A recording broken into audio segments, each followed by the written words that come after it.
I love cowboys. There's just something inherently cool about the tropes and style of Wild West media to me. Give me a quiet desert town, an unknown gunman, and a local gang of bandits, and I'm sold.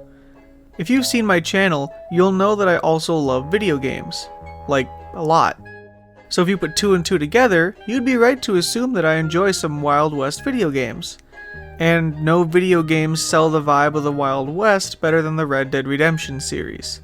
Red Dead Redemption was a massive title not just for Rockstar, but for the gaming industry as a whole. It pushed the limits of what an open world game could be at the time and is widely regarded as one of the greatest video games ever made. The story it told felt ripped right out of a classic Western movie, and the gameplay feels perfect even to this day. There really wasn't a game like Red Dead Redemption in terms of scope and scale, and Rockstar knew that.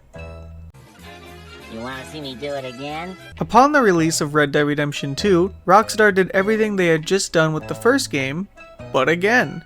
Just a mere 8 years later, they delivered another fantastic story and changed the status quo for open-world interactive titles. People are still discovering new things in RDR2 to this day, and the online mode still has an active player base, with player counts reaching into the 30,000 plus range. There's just something about a life filled with poor hygiene, desert heat, mild racism, and daily murder that resonates with a lot of people. The games are iconic, and their legacy simply speaks for themselves. But there's not much you can say about two games that have already been discussed so much. So what if I told you that Red Dead 2 was actually Red Dead 3? See, Red Dead Redemption was actually, technically, a sequel. Could have even said it was Rockstar's Redemption. Okay, sorry. See, before Red Dead Redemption in 2010, there was Red Dead Revolver in 2004, a pulpy, frustrating, and fun mess of a game that I love very much. Red Dead Revolver wasn't originally planned as a Rockstar title. Development started on the title in the year 2000 by Angel Studios and was set to be published by Capcom. However, Rockstar Games purchased Angel Studios during development and rebranded them to Rockstar San Diego. Then in 2003, Yoshiki Okamoto left Capcom and Red Dead Revolver was cancelled. Shortly after its cancellation, Rockstar purchased the rights to Revolver and revived the game for Rockstar San Diego to finish. The game would then release in 2004 to mixed reviews and decent enough sales. The game plays like a typical third-person action-adventure game from the era with a slight Rockstar feel. The core gameplay feels different than most Rockstar titles, especially their modern output, but shares some mechanics and animations with other games in their catalog. Instead of an expansive and immersive open world, it takes a linear approach with an occasional hub world to explore.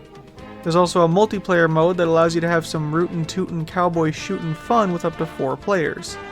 Had a pretty sizable amount of content and replay value compared to other action-adventure titles at the time.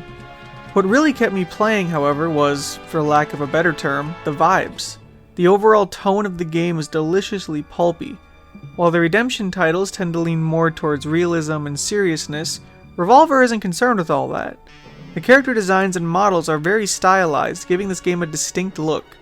Personally, I love it, despite how grimy some models may look. And speaking of grimy, let's talk about the gunplay. While it functions fine and is serviceable enough, you can tell that it needed some more time to cook. Some shots won't connect despite being dead on, and the damage can feel off. Not helping the clunky gunplay is the enemy AI, which can range from incredibly smart, incredibly stupid, or sometimes just a pure wall of health. Another issue this game suffers from is difficulty. This is one of the most frustrating games I've played in recent years, and a lot of the issues come from things that are very easy to fix. I'll talk about it more when I go over the story, but it boils down to just a lack of checkpoints, weird level structures, and lack of health pickups in some areas. Oh yeah, I hope you weren't expecting regenerative health, because this is 2004, bitch. You're getting health pickups, and you're gonna like it. But despite all of these issues, I still love this game a lot. And it's because of the story, tone, and art direction.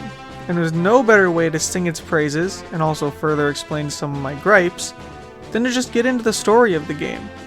If you don't want to be spoiled, then just don't watch the video, man, or play the game for yourself. This video is just going to be me yapping about the story and then throwing in critiques here and there, so if you don't want to be spoiled, just play the game. It's worth it. Anyways, on with the video.